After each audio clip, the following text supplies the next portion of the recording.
Non, comment fuir ces différentes passions-là? Alléluia. Et ce qui m'interpelle un peu dans notre passage de base, la Bible nous recommande de fuir.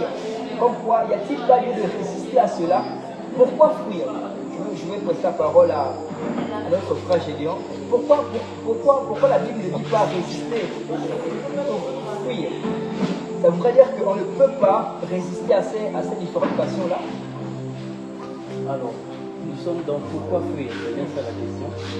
Ou comment fuir? Comment fuir? Comment fuir? Alors, mais déjà, excusez-moi, j'aimerais que vous puissiez un peu essayer d'éclaircir. Hein? Mais pourquoi fuir? Est-ce qu'il n'y a pas lieu de résister aussi à cela? La Bible dit fuir les passions de la jeunesse. Voilà. Okay. Mais pourquoi fuir? Est-ce que ça veut dire qu'on peut aussi résister à ça? Alors, merci beaucoup pour la question. Déjà, je bénis Dieu parce qu'il a commencé à énumérer certaines passions. Oui. Il a parlé de la débauche, il a parlé de la masturbation, de la pornographie. Il y a bien d'autres, l'alcoolisme, la dépendance aux drogues, il y a aussi l'orgueil. Donc il y a tellement de passions dans la jeunesse. L'orgueil, par exemple, c'est carrément la mère des passions, parce que l'orgueil entraîne tellement de choses, ce dont il parlait. Alors, pourquoi fuir? La Bible dit, fuir les passions de la jeunesse. Mais il y a également un autre verset qui dit, résistez au diable, mais fuyez l'impudicité. Ça veut dire que la Bible est claire. Le diable, on peut lui résister. Mais quant à l'impudicité qui fait partie des passions, donc des œuvres de la chair, la Bible dit fuyez l'impudicité.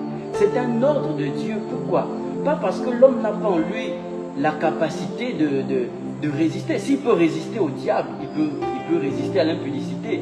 Mais c'est une erreur que de penser que l'on peut résister au péché, aux passions de la chair. Parce que la Bible, dans le Proverbe, traite d'insensé celui qui connaît que ce chemin mène à la prostituée, donc à la femme étrangère, mais qui quand même décide de l'emprunter. Donc c'est un commandement, c'est un ordre de Dieu, parce que Jésus-Christ, lorsqu'il est venu sur la terre, il est rentré dans le corps d'un homme pour pouvoir ressentir ce que les hommes ressentent, pour pouvoir ressentir et comprendre pourquoi l'homme a du mal à se rapprocher de Dieu. Ayant compris cela, Dieu nous donne cette recommandation de fuir les passions. Parce que la chair est faible, mais c'est l'esprit qui est bien disposé. Donc il faut fuir. D'accord, merci beaucoup mon frère.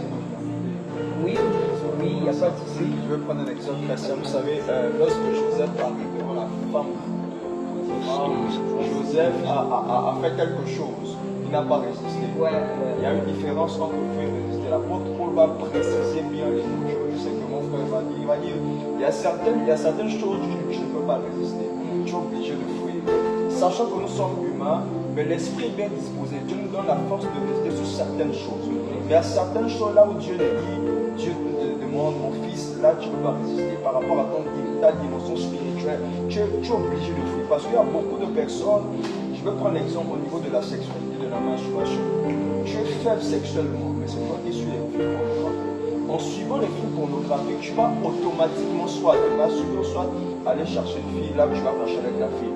Mais lorsque tu comprends les Écritures, tu vas dire non, là, je sais que ça c'est mon point faible, je ne peux pas résister, je suis obligé de fuir. Donc c'est très important de pouvoir mettre chaque chose dans son contexte. Il y a des choses là où tu fuis, il y a des choses là où tu dois résister. C'est clair. Donc on peut prier, on peut jeûner, mais on est dans un corps, on est dans une enveloppe charnelle qui a des désirs, qui a des besoins. Le seul moyen, c'est de fuir. C'est de fuir. C'est de fuir. Alléluia. Oui, il n'y a pas de souci. Paul, dans les écrits, va dire fuyez le péché qui vous enveloppe si facilement. Wow. Il dit fuyez le péché qui vous enveloppe si facilement. On devra regarder la définition grecque en hébreu. Le mot utilisé ici pour envelopper, c'est chaîne. Donc le péché qui fait office de chaîne à votre vie, à votre personne. Fuyez ce péché-là. Et dans termes de passion, on va se rendre compte que les passions peuvent varier d'un individu à un autre. Et c'est en fonction de la sensibilité de la personne. Du coup, il est indispensable de fuir. Parce que quelqu'un peut se dire, moi je vais tenir face à ça. Nous parlons de cas de passion liée au sport. Les femmes, facilement, elles tiennent face à ça. Elles ne sont pas exposées. Déjà, leur cœur même, c'est pas dans le sport.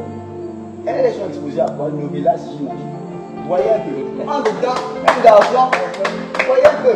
Un garçon facilement s'il reste là. Messi, Ronaldo, il va commencer à entrer dans les débats.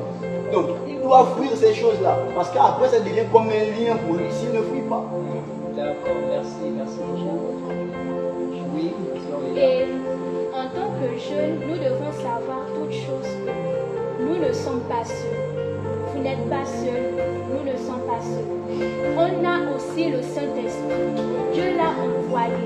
C'est-à-dire que nous ne pouvons pas lutter par nos propres forces. C'est pourquoi le Dieu Tout-Puissant qui est dans les cieux nous envoie le Saint-Esprit. Car la Bible déclare que vous n'avez pas à lutter contre la chair et le sang, mais contre les principautés et les esprits maligns.